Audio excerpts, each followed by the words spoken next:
साल 2017 था। मैंने दिल्ली यूनिवर्सिटी से अपना ग्रेजुएशन कंप्लीट किया। उसके बाद एयरफोर्स का एग्जाम एफकेट दिया, साथ में एसएससी सीजीएल की कोचिंग लेना शुरू किया। पढ़ाई चल रही थी, एग्जाम पास आ रहा था, एफकेट का रिजल्ट भी आया। 3.5 मार्क्स से मेरा सिलेक्शन नहीं हो पाया। लेकिन इस सब के बीच में एक चीज थी जो मैं नहीं छोड़ पा रही थी, हर फ्राइडे जाके थिएटर में नई फिल्म खुद से देखना। और ऐसे ही एक फ्राइडे मेरी जिंदगी में अंधाधुन आती है। एक दोस्त से उस फिल्म की एंडिंग डिस्कस कर रही थी, उसको मजा आया तो उसने बोला रिकॉर्ड करके इंटरनेट पे डाल देते हैं। रात में 10 बजे वो वीडियो डाला और 12 बजे तक उस पर 250 व्यूज आ गए थे, जो सुबह 2000 में बदल गए। बस यहाँ से फिल्मी इंडियन की शुरुआत हो गई। ये सब राम कहानी मैं आपको इसीलिए बता रही हूँ क्योंकि काफी लोग मुझसे पूछते हैं 7 साल हो गए लेकिन मैंने अपने चैनल पे कभी किसी चीज का ऐड क्यों नहीं किया।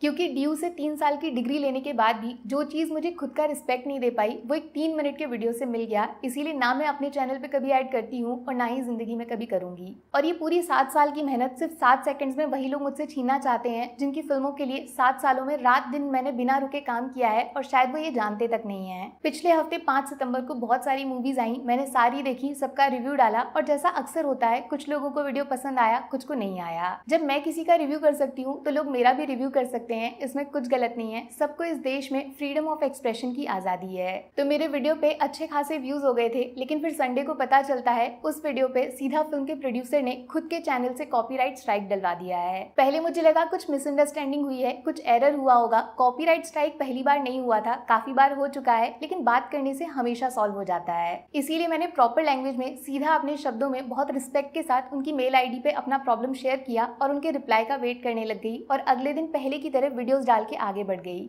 मेरे मेल का रिप्लाई तो नहीं आया, लेकिन फिर कुछ ऐसा हुआ जो अगर मैं आपको नहीं बताऊंगी तो शायद सबसे बड़ी बेईमानी मेरी पब्लिक के साथ होगी, जिसको 7 साल मैंने मेहनत करके अपने दम पे इकट्ठा किया है। एक साथ 3 और स्ट्राइक मेरे चैनल पे सेम उसी प्रोड्यूसर ने डाल दी और ये सारे नए वीडियोस नहीं थे, 6-6 महीने पुराने वीडियोस को ढूंढकर उन पे स्ट्राइक डाली गई। अब यूट्यूब की पॉलिसी ये है, अगर 3 बार आपके चैनल पे स्ट्राइक आ जाती है तो तुरंत आपका चैनल वहीं पे डिलीट कर दिया जाएगा। इसीलिए इनको लगा होगा ये तो डर जाएगी, चुपचाप अपने चैनल को बचाने के लिए भीख मांगेगी, फिर ये अपनी कुछ शर्त रखेंगे जो मुझे माननी पड़ेगी। लेकिन ड्यू से 3 साल की डिग्री और 7 साल बिना किसी ऐड, बिना किसी प्रमोशन, मैंने चैनल पे काम इसीलिए नहीं किया कि किसी के सामने सच बोलने के बाद भी जाके हाथ फैलाने पड़े। अब मैं आपके सामने एक्सपोज करूंगी ये पूरा रैकेट कैसे चलाया जाता है। बहुत सालों पहले न्यूज़पेपर में नई फिल्मों के रिव्यूज आते थे, फिर उनको खरीद लिया गया। फिर सोशल मीडिया आया तो ऑनलाइन लिखकर रिव्यूज डाले जाने लगे। आप यकीन नहीं करोगे, बिना फिल्म रिलीज हुए इनको पहले ही रिव्यूज लिख के दिए जाते थे, ये वही डाल देते थे। लेकिन फिर जैसे ही यूट्यूब पर नॉर्मल लोग अपना चैनल बना के फिल्मों के बारे में बोलने लग गए, पहले इनको लगा क्या ही फर्क पड़ेगा, कौन इन लोगों पे ध्यान देगा।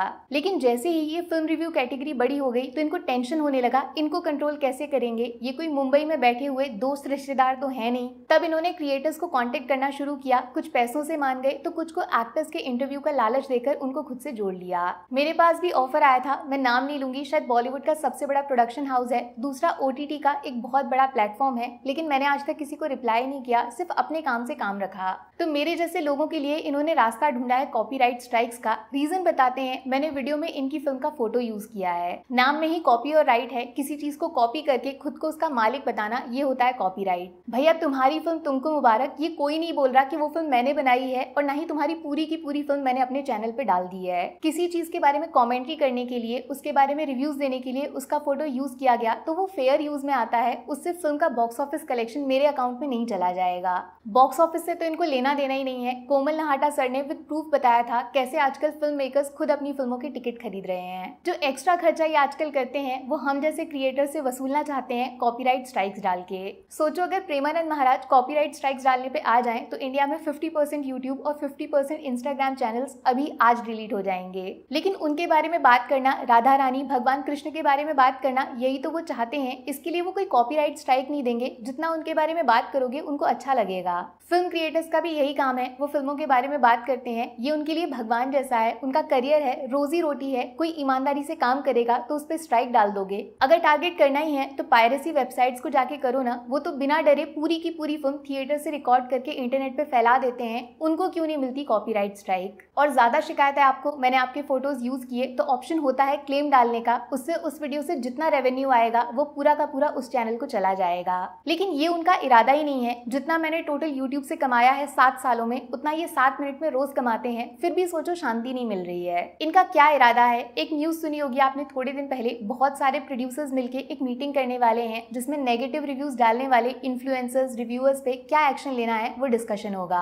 मतलब सब कुछ कर लेंगे, बस एक अच्छी फिल्म नहीं बनाएंगे। और बुरी फिल्म को बुरा बोला तो ये सारे प्रोड्यूसर मिलके कॉपीराइट स्ट्राइक डाल के किसी की रोजी रोटी, उसका पूरा करियर खत्म कर देंगे। और कुछ नहीं, बस एक कंट्रोल सिस्टम बनाना चाहते हैं पेड रिव्यूज का, जैसे न्यूज़पेपर के टाइम में हुआ करता था। पैसे लेकर अच्छा बोलो, वरना डर से अच्छा बुलवाया जाएगा, वरना चैनल उड़ा दिया जाएगा। प्रॉब्लम ये भी है, फिल्म कंटेंट क्रिएटर्स की वजह से पब्लिक अब KGF, कांतारा, लोका जैसी मूवीज के बारे में जानने लगी है, जिससे साउथ की फिल्म भी अब डायरेक्ट नॉर्थ में रिलीज होने लगी है। इनका जो पावर था थिएटर ओनर्स के ऊपर वो ढीला पड़ रहा है, तो कंटेंट क्रिएटर्स को ही खत्म कर दो।